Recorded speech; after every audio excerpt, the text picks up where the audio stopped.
Super Esporte ao vivo, hoje é quarta-feira, 30 de julho de 2014. Daqui a pouco, Alberto Helena Júnior vai estar aqui comigo para a gente bater papo sobre o Felipão no Grêmio, a partida de hoje do São Paulo, sem o Kaká e com o Pato pela Copa do Brasil e muito mais. Mas para a gente começar, vamos falar de tênis. Afinal de contas, ontem foi dia de quebra de recorde mundial entre nós mulheres. Em duelo contra a sérvia Ana Ivanovic nos Estados Unidos, a alemã Sabine Lisicki acabou derrotada, mas fez história ao soltar o braço e dar o saque mais veloz da história do circuito feminino. Esse saque aqui ontem no torneio de Stanford quebrou um recorde histórico, o mais rápido de todos os tempos entre as mulheres. A autora da façanha foi a alemã Sabine Lisicki, que sacava contra a sérvia Ana Ivanovic. A velocidade do saque chegou a impressionantes 210,8 km por hora, batendo a marca anterior, que era da americana Venus Williams, de 207,6 km por hora, obtida em 2007. Infelizmente, o poderoso saque não foi suficiente para Lisicki vencer o duelo. Ela acabou derrotada por 2-0, mas pelo menos valeu pela marca histórica, né? Entre os homens, o recorde é de 2012 e pertence ao australiano Sam Grove. O tenista conseguiu alcançar um saque de 263,7 km por hora. Agora eu vou para um rápido intervalo e solta a vovozinha para mim, que hoje ela vai ser muito acionada. Daqui a pouco eu volto com o sonho de consumo dela, Alberto Helena Júnior. Até já.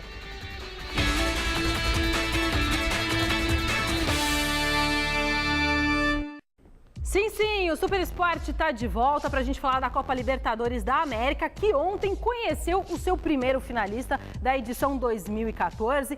Pela primeira vez na história, o Nacional do Paraguai chega à grande decisão do Torneio da América. Depois de vencer o jogo de ida por 2-0 contra o Defensor do Uruguai, os paraguaios perderam ontem em Montevidéu, mas conseguiram segurar a vantagem para avançar à finalíssima do torneio. Depois de vencer a partida de ida por 2-0, o Nacional do Paraguai jogou com um regulamento debaixo do braço ontem em Montevidéu. O gol de Adrian Luna aos 10 do segundo tempo deu uma esperança ao defensor, mas não foi suficiente para tirar a vaga do time paraguaio. Pela primeira vez, o Nacional chega a uma decisão de Libertadores da América. Tudo bem, hoje às 9h15 da noite pelo horário de Brasília, Bolívar e São Lourenço se enfrentam pela outra vaga da final da Libertadores, mas quem deve passar é o time do Papa, São Lourenço, que venceu a primeira partida por 5-0. Alberto, como vai? Solta, vovó! Esse é o melhor momento do programa. Aê, a vovó também adora. Olha, a vovó disse que preparou um almoço especial para você hoje, viu? É mesmo? Verdade verdadeira. Não sei muito bem exatamente quais são suas preferências, não é? Fazão. Mas depois... Fazão. Tá. De entrada caviar. Ah, não, mas aí champanhe. É muito refinado, Alberto. Você me perguntou o que eu queria. Tá bom. A gente então vai organizar isso para a semana que vem, porque a vovó fez um picadinho mesmo de carne, tá bom? Deixa eu falar uma curiosidade para você. Você sabe que o time do São Lourenço vai utilizar o Viagra hoje? Você sabe, né? Estou sabendo. Diz que é para combater os males da altitude. De La Paz? De La Paz. Bom, vamos ver, né? Quem sabe? Essa é uma solução, se funcionar, uma solução maravilhosa. O diabo vai ser segurar a tropa depois do jogo, né? Eu não tô lá, não quero nem saber disso, ó. Eles já fizeram isso, na verdade. Eles fizeram isso no jogo contra o Independiente del Valle, lá em Quito, pela fazenda de grupos. Eles já fizeram isso. Então, eles já sabem que funciona.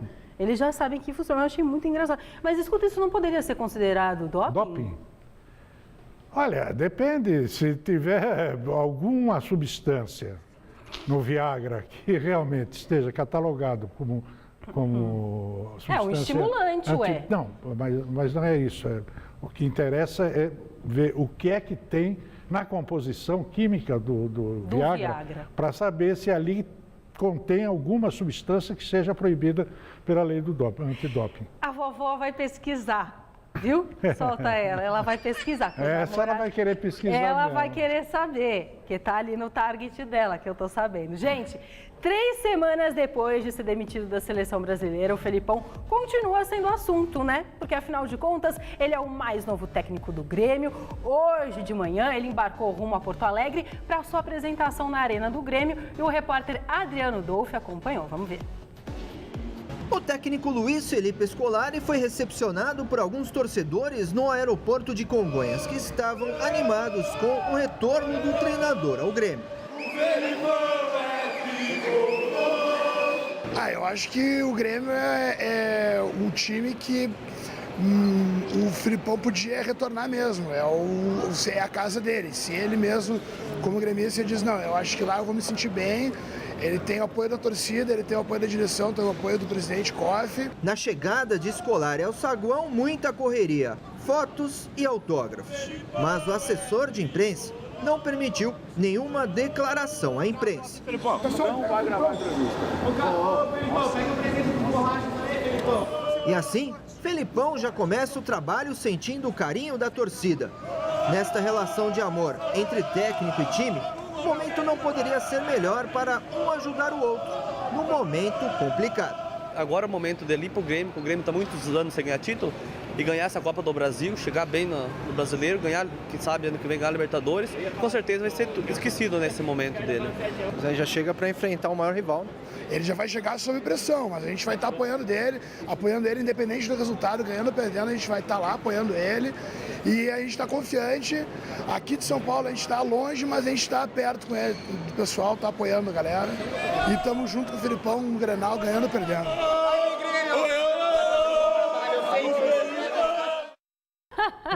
Aqui, Alberto, eu quero saber o seguinte, essa é a 3ª passagem já dele, né? Venceu a Copa do Brasil de 94, os estaduais de 95, 96, Libertadores de 95 e uma Recopa de 96. Esse homem é muito conquistador lá no Sul. Nossa Senhora, bate!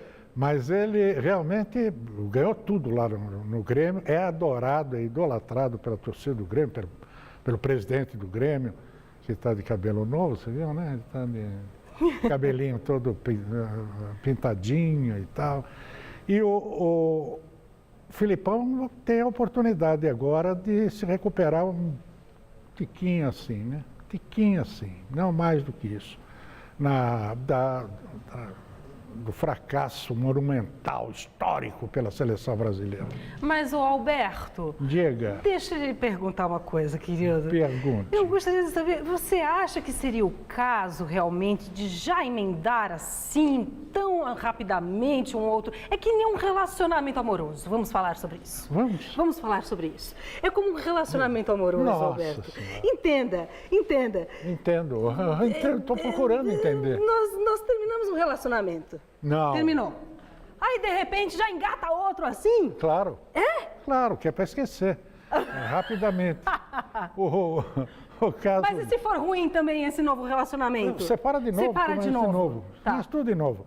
O Felipão, acontece o seguinte, ele tenta ir para o fato de ter levado aquela lavada da Alemanha. Depois da Holanda. Da Holanda toda. Ele acha que ele está certo, sempre achou, ele é o bom e tal. E o pessoal do Grêmio também acha isso. Então, para ele não há nenhum trauma em, sobretudo, voltar para o Grêmio, que é o clube do coração Vida que dele, segue. tudo mais. Vida que segue. Tá bom.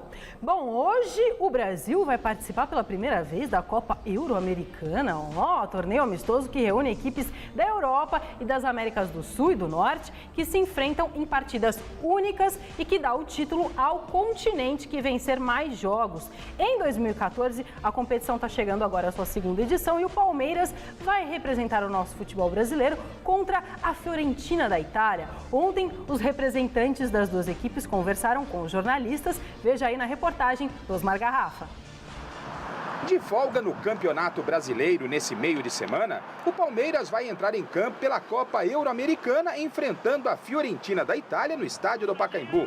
Lembrando que Palmeiras e Fiorentina tiveram a honra de contar em suas equipes com o saudoso Julinho Botelho. nas décadas de 50 e 60, brilhou com as camisas desses respectivos clubes. Em São Paulo, estiveram reunidos o técnico Ricardo Gareca e o italiano Vincenzo Montella, mais os jogadores Neto e Marcelo Oliveira, para falarem sobre essa partida. Para Gareca, o compromisso de amanhã é a chance do Palmeiras retomar o caminho da vitória depois da derrota no clássico para o Corinthians no final de semana. Venimos de una derrota en un clásico, la torcida no debe estar contenta, por supuesto, así que sería bueno ganar este compromiso para que, por supuesto, siempre es importante y sobre todo por el rival, ¿no? La Fiorentina es un gran equipo, ¿no? Quanto ao time, Gareca não confirmou a escalação, mas admitiu fazer algumas experiências pensando no Campeonato Brasileiro. Pueden jugar algunos jugadores que no lo vienen haciendo habitualmente, sí, el partido de mañana pueden aparecer algunos jugadores. Quizá tenga la posibilidad Lione de jugar, es una nueva incorporación de Palmeiras, entonces pueda tener posibilidad de que la torcida de Palmeiras lo pueda observar, así que hay algunos jugadores que pueden llegar a estar. Para o técnico Montella, o jogo de amanhã vai funcionar como um ótimo intercâmbio para as duas equipes. Vejo essa partida como muito importante. Importante principalmente para o intercâmbio. E isso vai acrescentar muito para sabermos um pouco do modelo de jogo que se faz na América do Sul e até para confrontos futuros entre as próprias equipes. O vencedor do jogo, além de somar um ponto para o continente vencedor, vai levar também esse belíssimo troféu para casa.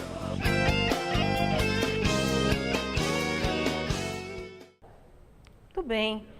Alberto, eu queria falar... Bom, legal esse amistoso, né? O que você acha dele? Desse campeonato, né? Não é um amistoso. Eu acho que é mais um problema num calendário já sufocado, como é o nosso, sufocante como é o nosso, né? Que os times não têm tempo para treinar, não tem nada, mas mais quer dizer, Copa do Brasil, Campeonato Brasileiro e agora a Eurocopa. Mas é interessante, é uma disputa que pode ser interessante. E é bacana ver o Palmeiras no centenário, o ex-Palestra Itália, né? O Palmeiras que nasceu com um cunho nitidamente italiano, jogar contra a Fiorentina.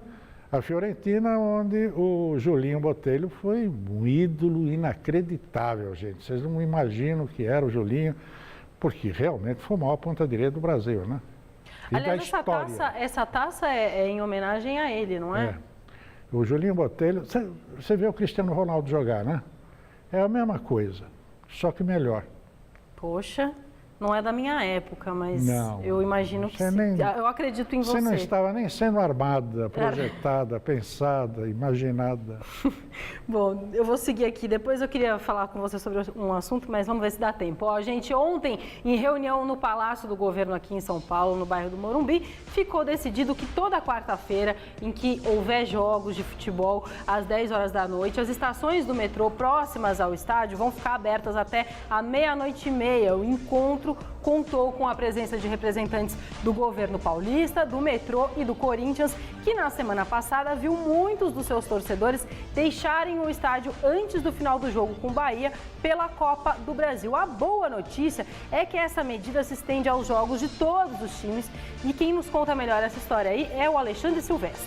Ficou acordado na tarde dessa terça-feira que o transporte público na cidade de São Paulo irá funcionar até mais tarde, quando tivermos jogos de futebol em meios de semana, normalmente às quartas-feiras, 10 da noite. E essa nova medida não vale apenas para a Arena do Corinthians, foi estendida para outras praças esportivas. O metrô irá operar até 00:30 para a entrada do usuário. Daí para frente, durante o percurso na volta para casa, as baldeações estarão todas liberadas. Lembrando também que os trens da CPTM funcionam até 10:50 da manhã e que os ônibus operam até a 1 da manhã.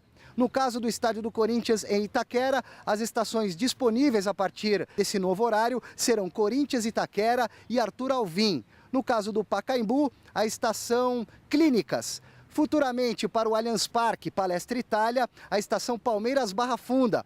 Canindé, Estação Portuguesa Tietê e Morumbi, Estação Butantã. Do Palácio dos Bandeirantes, Alexandre Silvestre, para a TV Gazeta. Demorou, né? É uma solução emergencial, mas eu acho que o que tem que acontecer é que a televisão, que paga os direitos, que determina o horário, mais as autoridades da cidade e do estado de São Paulo e os clubes, eles têm que chegar a um acordo. Alguém tem que pagar por isso. Não somos nós o contribuinte, né? Pagar para quem vai ao estádio não volta. Vamos pagar porque isso aí vai custar. Você ficar mais 15 minutos custa. Sim. E custa do nosso bolso, de toda a população de São Paulo. Então talvez o ideal fosse mudar o horário da partida. Precisa estudar bem esse negocinho para mudar o horário da partida, seria o ideal. Tá bom.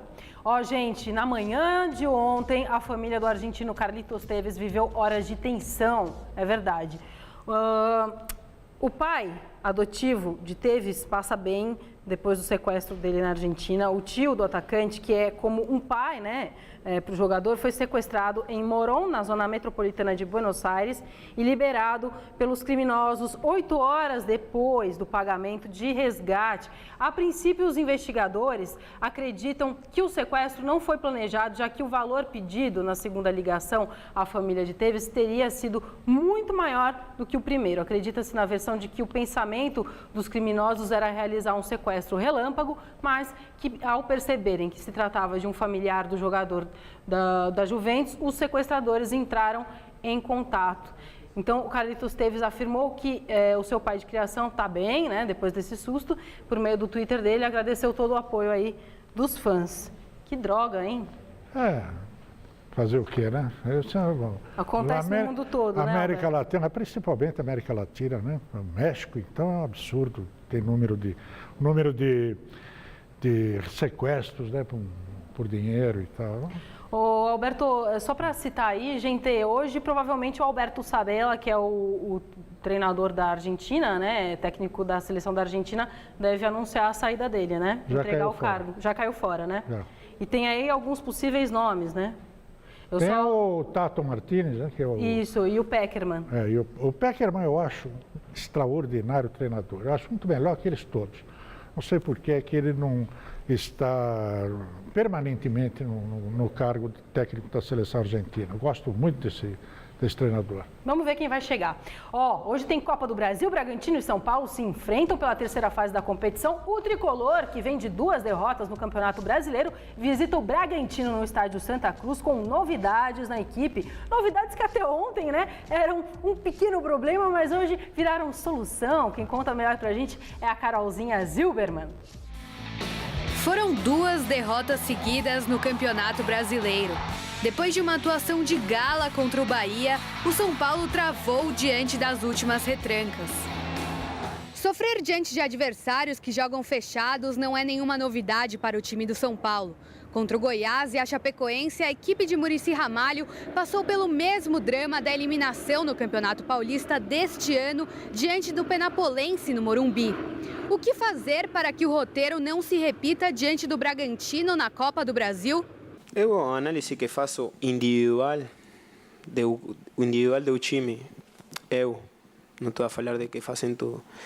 Não sei se vocês concordam de que acho que todo jogo São Paulo começa o primeiro tempo sendo protagonista do jogo. O São Paulo por grande quantidade de parte do jogo protagonista. Ao melhor falta conseguir essa vantagem na primeira parte ou dar o primeiro golpe. E a gente não está conseguindo isso que fique reflexão no resultado. Além da dificuldade em finalizar, o São Paulo tem levado muitos gols. Desde que Muricy retornou em 2013, já são 33 gols sofridos. Aqui não é questão de defesa ou de ataque, somos todo um time. E sempre se diz que não é melhor defesa que um bom ataque. E por isso a palavra lo diz. Você tem que, já começa com o número 9, o número 11, tem que defender bem também. Porque aí é onde começa a pressão, onde fica o time compacto. Mais tarde, diante do Bragantino, a única certeza é que Pato formará dupla de ataque ao lado de Ademilson. Kaká, Antônio Carlos, Allan Kardec e Osvaldo não estarão à disposição do treinador. Os candidatos à titularidade terão a dura missão de fazer o São Paulo reagir. E aí, a dura missão vai ser encarar o Pato hoje? O Pato precisa jogar. O problema do Pato maior é que ele não tem uma sequência de jogos necessária para poder se definir como jogador e tudo mais. Agora, e também definir uma posição para ele. Da minha opinião, a melhor posição é a de centroavante mesmo. Mas o centroavante imóvel, né? Aquele cara paradão lá dentro da área e tal. Mas um cara que se mexe e tal, recebendo apoio. Outra coisa, São Paulo vai, pelo andar da carruagem, vai começar a botar 3 zagueiros, 2 volantes, botar o time atrás, porque não consegue resolver o problema com a sua zaga. Precisa contratar zagueiro, não adianta ficar contratando meio, atacante e tudo mais. Precisa de zagueiro ali no São Paulo. Tá bom, zagueiro, entendeu? Enquanto isso, no Corinthians, o técnico Mano Menezes aproveita a semana livre, só para treinamentos. O Timão trabalhou nessa manhã, vamos ver como é que foi com o Garrafa. Sem jogo neste meio de semana, pelo Brasileirão e também pela Copa do Brasil, o técnico Mano Menezes tem aproveitado e muito esse tempo para ajustar a equipe. Hoje, ele trabalhou exaustivamente a saída de bola de seu time. Um treinamento que pode até parecer estranho pelo fato do treinador colocar apenas os titulares em campo. Essa movimentação é muito mais de conversa do que propriamente esforço físico. E fica claro que o objetivo é definir o posicionamento de cada jogador em campo. E nessa atividade, Mano deixou claro que Romarinho deve ser a novidade da equipe para a partida de domingo contra o Coritiba no Couto Pereira, no Paraná. A entrada dele se deve à ausência confirmada de Guerreiro, que está suspenso pelo 3º cartão amarelo. A outra certeza fica por conta de Jadson no meio-campo. Depois de ter cumprido suspensão contra o Palmeiras, ele tem volta assegurada à equipe. A outra boa notícia para o técnico corintiano, Anitta, fica por conta de Lodeiro. O departamento jurídico do clube conseguiu na justiça a liberação do atleta. Ele estava preso ao Botafogo do Rio de Janeiro. Agora, para que Lodeiro possa, enfim, estrear com a camisa corintiana, falta apenas a inscrição dele na Confederação Brasileira de Futebol. Corinthians já deu o primeiro passo e nas próximas horas o nome do atleta deve constar no bid. E aí sim, Mano Menezes ganha mais um reforço para a sequência desta temporada. Do CT Doutor Joaquim Grava, Osmar Garrafa para o Super Esporte. Uhul, Lodeiro! Bem-vindo! Que tal? Que tal? Acho ótimo. Canhotinho, esperto, joga pela esquerda, lá pelo lado esquerdo. É um jogador a mais que o Corinthians. O Corinthians tem um belo elenco, viu? Precisa jogar um pouquinho melhor, mas precisa jogar melhor. O que está ruim no Corinthians, Alberto? Eu acho que o Corinthians está com aquele negócio que já vem, aquela zica que já vem desde o ano passado, desde o Tite, né? Não consegue fazer gol. Tem que não faz gol. E faz um gol, vai lá, fica lá na defesa, ramerrando até o juiz apitar o final do jogo. Acho que o Corinthians tem que ter mais ambição. Procurar mais o gol. Tem que ir além dos 2-0. Tem que jogar 90 minutos tentando fazer gol. Tem jogadores para isso. E a saída do Guerreiro não é tão terrível assim, né?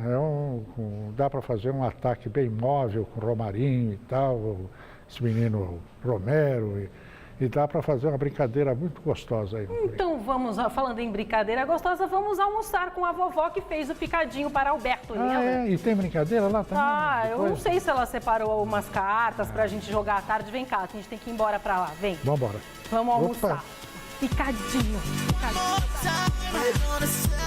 Confira as últimas do Brasileirão no Gazeta Esportiva. Hoje, 6 da tarde. Assista agora, Você Bonita.